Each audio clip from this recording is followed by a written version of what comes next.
예. 다음 인터뷰 가기 전에 재난 문자가 하나 들어와서요. 속보부터 좀 처리를 해야 될 것 같습니다. 어제 오후 6시를 기해서 경북 안동과 예천, 경남 하동, 충북 영동 지역에 산불 재난 국가 위기 경보가 관심에서 심각 단계로 상향 발령이 됐습니다. 산불이 발생하지 않도록 소각 금지, 화기물 소지 입산 금지 이런 불씨 관리에 각별히 주의를 기울여 주시기 바라고요. 산불을 발견했을 경우에는 산림청, 소방서, 경찰서 어디든 관계 부서로 신속하게 신고해 주셔야 된다는 산림청에서 긴급 문자를 저희한테 보내왔네요. 소개를 좀 해드리겠습니다. 특히 산 주변에 계시는 분들 각별히 좀 불씨 관리해 주세요. 자, 지금부터 할 얘기도 중요합니다. 정부와 의료계의 충돌이 다시 격화되고 있는데 이번에는 지난 금요일에 국회 소위를 통과한 의료법 일부 개정안 때문입니다. 내용은 이렇습니다. 현재도요, 의료인이 의료법 위반해서 금고 이상형을 받으면 의사 면허 취소해요. 근데 그 범위를 이제 더 넓혀서 의료법 위반이 아닌 다른 범죄로 금고 이상을 받아도 의사 면허를 취소한다. 이런 내용입니다. 그러자 의료계에서는 바로 반발이 나왔습니다. 아니 그러면 교통사고로 금고형이 나와도 의사 면허를 박탈시킨다는 것인가? 혹시 다른 사업을 하다가 금고형을 받아도 의사 면허 박탈인가? 왜 법조인, 국회의원 이런 사람들과 차별 적용을 하는가? 입법 보복 아닌가? 이런 이제 지적이죠.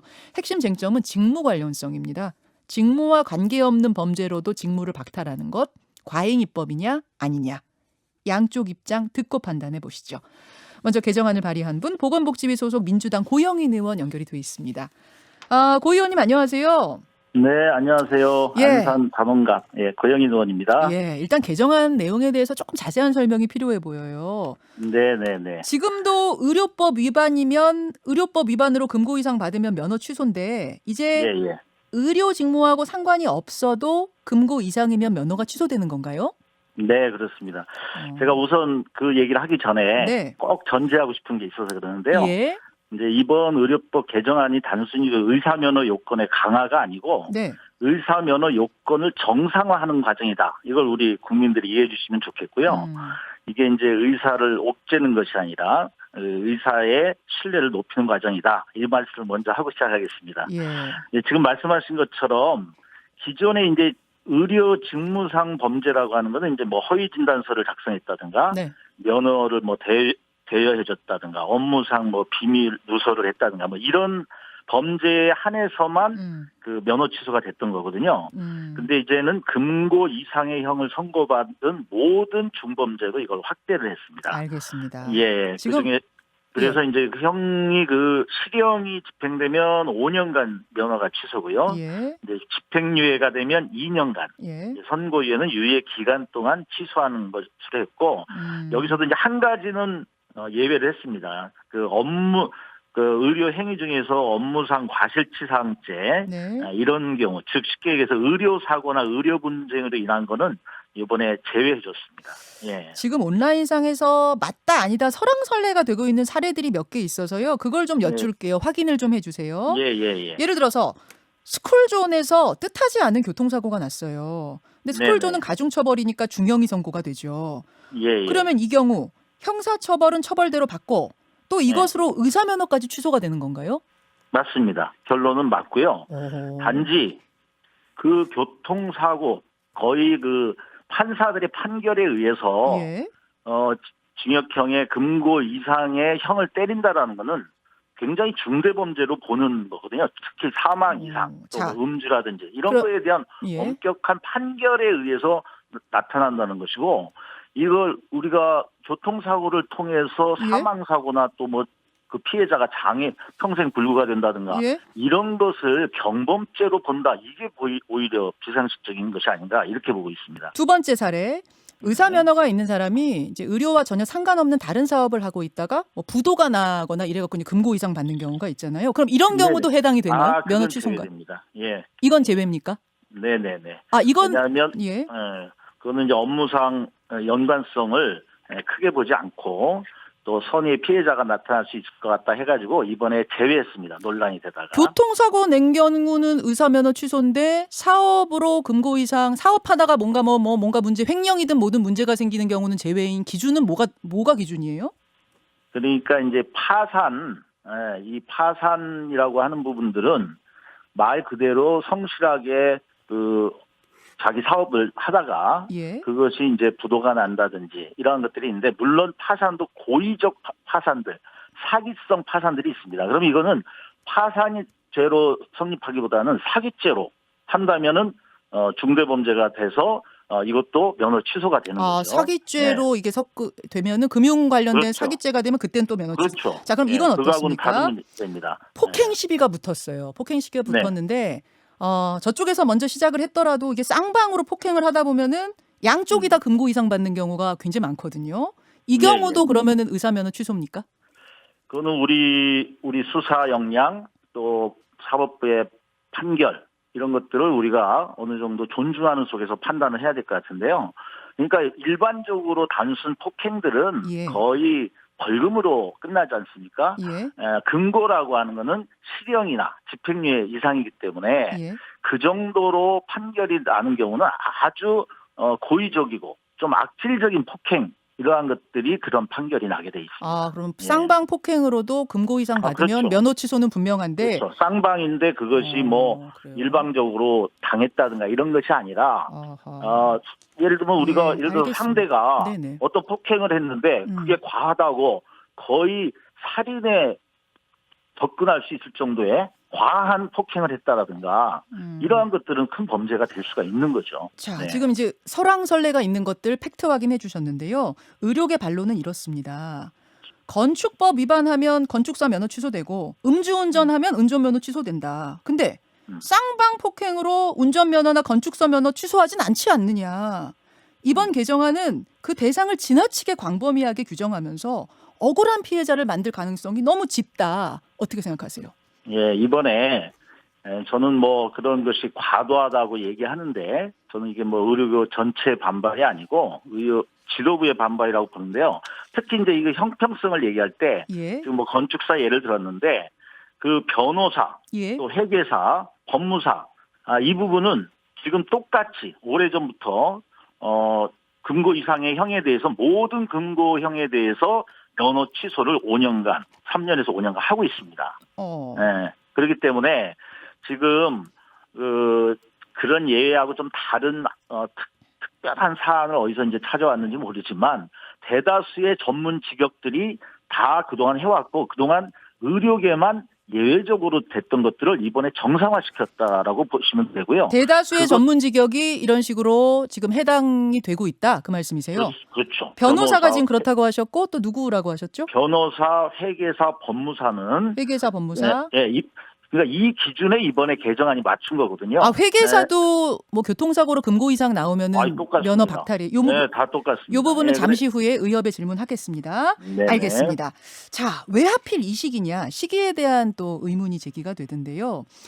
이 개정안이 나오면 분명히 논란의 소지가 있다는 걸 알면서도 백신 접종이 막 시작되는 이 시기에 굳이 이걸 입법하는 건 상황 관리 면에서 부적절한 판단이었던 건 아니냐 이런 지적 하나와 혹시 보복성 입법 아니냐라는 지적 어떻게 보십니까? 그건 너무 억측이 될 수 있는 거고요. 물론 지금 이제 백신 접종을 막 앞둔 상황에서 이러한 것이 좀 벌어지게 돼가지고 또 의협의 반발도 있고 그래서 국민들이 좀 불안해할 수 있을 측면들이 있기 때문에 약간 안타까운 건 사실입니다. 그런데 이것을 보복이라든지 이 상황에 일부러 맞췄다든지 이건 전혀 아니고요. 이 법은 작년부터 여러 의원님들이 대표 발의를 하셨어요. 그래가지고 8월, 9월 이렇게 쭉 해왔던 것들이 정상적인 의안 법안 절차 과정에 의해서 이번에 올라온 겁니다. 그렇기 때문에 우리가 여기서 오히려 정치적인 고려를 하면 더 순수성이 떨어진다. 이것이 정상적인 절차에 맞춰서 하고 지금이든 또는 백신 접종 중간 과정에서 이게 2, 3개월 후에 나타난다 하더라도 저는 의협 지도부의 반발은 똑같은 양상이 아닐까 이렇게 예측이 됩니다. 자, 여기까지 듣겠습니다. 더불어민주당 고영민 의원님 고맙습니다. 네, 감사합니다. 예, 이어서 개정안에 반발하고 있는 의료계 입장 들어봅니다. 대한의사협회 김대하 대변인 전화로 만나보죠. 김대하 대변인 나와 계세요. 예, 안녕하세요. 우선 강화된 자질 관리가 필요하다. 이 취지에는 공감을 하시죠? 예, 뭐 법안의 취지에는 정확히는 의사가 건강을 다루는, 그러니까 의료인 건강 생명을 다루는 직업이기 때문에 네. 거기에 맞는 어떤 책임이나 윤리 의식이 필요하다 이렇게 명시하고 있는데요. 근데 이제 또 한 가지 살펴볼 것은 아까 이제 의원님께서 또 말씀하셨지만 여러 법안이 나와서 이제 병합이 된 상태입니다. 그래서 거기에는 목적으로 두 가지를 명시하고 있는데, 예. 첫 번째는 의료인의 위법 행위를 방지하기 위한 것이고, 예. 두 번째는 안전한 진료 환경을 만들기 위한 것이다라고 이제 명시가 되어 있습니다. 네, 그런데 지금 뭐 저희도 살인이라든지 강도, 강간이라든지 정말 네. 뭐 말로 할 수 없는 이런 극악한 범죄 행위를 저지른 의사는 당연히 저희도 동료로 인정하지 않고 또 현재 의료계에서도 그런 분들은 사실 어떤 학술적이라든지 이런 뭐 지역의 교류가 어려운 상황이기 때문에 뭐 저희도 동료로 인정하지 않는 것이고요. 다만 뭐 또 이런 법의 취지에도 또 일부 공감합니다. 그렇지만 지금 가장 저희가 우려하는 것은 예. 기존의 직무에 관련된, 다시 말해서 어떤 의료에 관련된 법을 위반했을 때 그걸 결격 사유로 했던 것을 네. 전체 모든 법에 대해서 금고형 이상, 그것도 선고유예만 되더라도 네. 면허에 대해서 제한을 하겠다라고 이렇게 확대가 되는 부분이 결국은 아까 말씀드린 이 법의 취지는 엄격하게 이제 그 면허를 관리해서 안전한 진료 환경을 만들고 네. 이 의료인이 의료 환경에서 범법 행위를 하지 않게 하겠다는 그런 목적인데 네. 모든 법을 대상으로 하게 되면 예컨대 뭐 저희가 예로 들고 있는 뭐 교통사고도 있을 수 있고요. 네. 뭐 최근에 뭐 화제가 되고 있는 임대차와 관련된 그런 법을 어겼을 때 예. 법을 잘 모르거나 아니면 과실이 있어서, 즉 의도적으로 어긴 것이 아니고 과실이 있어서 어김으로써 금고형 이상을 선고유예만 받더라도 네. 의료 행위를 할 수 없는 상황이 되는 것이 과연 안전한 의료 환경을 만들거나 아니면 의료인의 윤리의식을 고쳐야 하는 것과 어떤 상관이 있겠느냐. 저희는 그렇게 말씀을 드리고 있습니다. 아까 고영인 의원은 예. 이미 변호사, 회계사, 법무사에 한해서는 금고 네네. 이상이면 어떤 범죄인지 뭐 직무 관련성 따지지 않고 면허 박탈하고 있다 이렇게 얘기하시더라고요. 그건 어떻습니까? 네네. 이 부분이 이제 사실은 조금 오해인데요. 그 변호사와 의사는 사실 대표적인 전문 직종으로 꼽히지 않습니까? 예. 그러다 보니까 이제 변호사만큼 관리해야 되지 않냐라는 것이 굉장히 타당한 주장처럼 느껴지는데, 네. 변호사는 이제 인권을 옹호하고 정의를 구현하는 역할이 있고요. 의사는 이제 국민 건강을 수호하고 증진하는 역할이 있습니다. 서로 다른 역할이 있는 것이고, 특히 저희가 참고할 수 있는 것은 이와 관련해서 헌법재판소의 판례가 있습니다. 변호사분이 이제 헌법재판소에 이의를 제기한 것이죠. 헌법재판소에 왜 의사와 다르게 변호사는 이렇게 광범위한 법에 대해서 어겼을 때 이 자격을 박탈당해야 되느냐라는 취지의 헌법소원을 했는데 이 당시에, 그러니까 2019년에 있었던 판례인데요. 의사와 달리 변호사는 기본적인 인권 옹호와 사회 정의 실현을 사명으로 하기 때문에 그 직무의 공공성이 강조가 되고 그 독점적 지위가 법무 전반에 영향을 미친다. 따라서 이것은 합헌이다라고 명시를 했습니다. 변호사가 이걸 문제 제기했을 때 그런 판례가 있다고요? 예, 맞습니다. 두 직구는 다르다라고? 예, 맞습니다. 알겠습니다. 그리고 그리고 이러한 그 헌법재판소의 판단이 지금 우리 법제처가 내놓고 있는 법령의 위반 심사 기준에도 그대로 반영이 되어 있습니다. 알겠습니다. 근데 권덕철 보건복지부 장관은 이렇게 얘기를 했어요. 절대 다수의 의료인은 이번 법 개정이 돼도 전혀 문제가 없다. 이 개정안 기준으로 문제가 되는 의료인은 한 해 30-40명 정도일 거고 대다수는 전혀 상관없는 일이기 때문에 너무 그렇게 걱정하실 필요 없다. 억울한 피해자 많지 않을 거다라는 이야기는 어떻게 생각하세요? 예, 뭐 장관님께서 말씀하신 부분이 맞습니다. 그러니까 대다수의 선량하고 보통의 그런 의사들은 사실 이 법의 적용을 받을 일이 그렇게 많지 않을 것입니다. 그리고 이 법을 시행하게 되면 우리가 우려하는 뭐 살인범이라든지 강간범이 의료행위를 하는 건 당연히 막을 수 있겠죠. 그런데 그러면 한번 생각을 해보셔야 될 겁니다. 대다수의 의사가 왜 자기와 무관할 수 있는 이런 법안에 대해서 문제가 있다라고 주장을 할까라고 생각을 한번 해보셔야 되겠는데 그거 의사들이 뭐 강간이나 살인을 저지른 동료를 변호하고 싶어서도 아니고요. 또 강간이나 살해를 하고 싶어서도 절대 아닙니다. 이 반대하는 이유는 아까도 말씀드렸지만 예.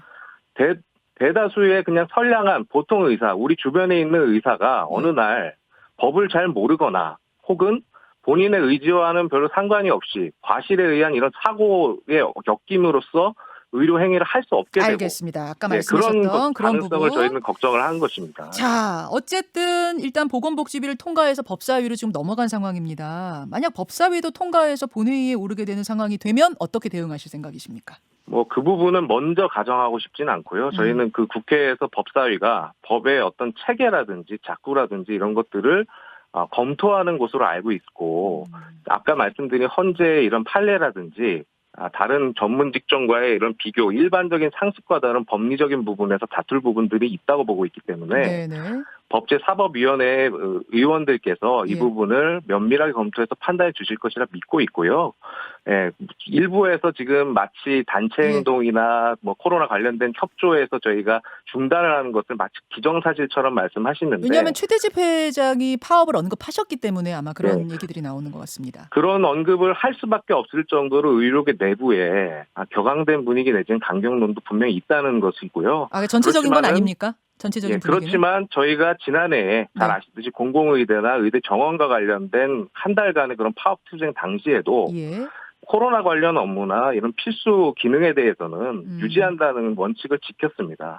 그런 진정성을 좀 보시고 국민께서도 저희가 절대로 살인자나 강간범을 옹호하는 것이 아니다. 여기에 숨겨져 있는 이런 발생할 수 있는 이런 무고한 피해 내지는 억울한 피해에 대한 걸 저희가 염려한다는 걸 좀 지켜봐 주셨습니다. 그런 부분에 대한 보완 없이 개정안이 통과되는 것은 위험하다. 그런 말씀이신 거죠? 알겠습니다. 여기까지 말씀 듣죠. 고맙습니다. 예, 감사합니다. 김대하 의협 대변인까지 만났습니다. 김현정의 뉴스쇼는 청취자 여러분의 참여로 이루어집니다. 트위터, 페이스북, 레인보우 게시판, 그리고 단문 50원, 장문 100원의 유료 문자 샵 1212, 우물정 1212 통해 참여하실 수 있습니다. 김현정의 뉴스쇼, 여러분과 함께 만듭니다.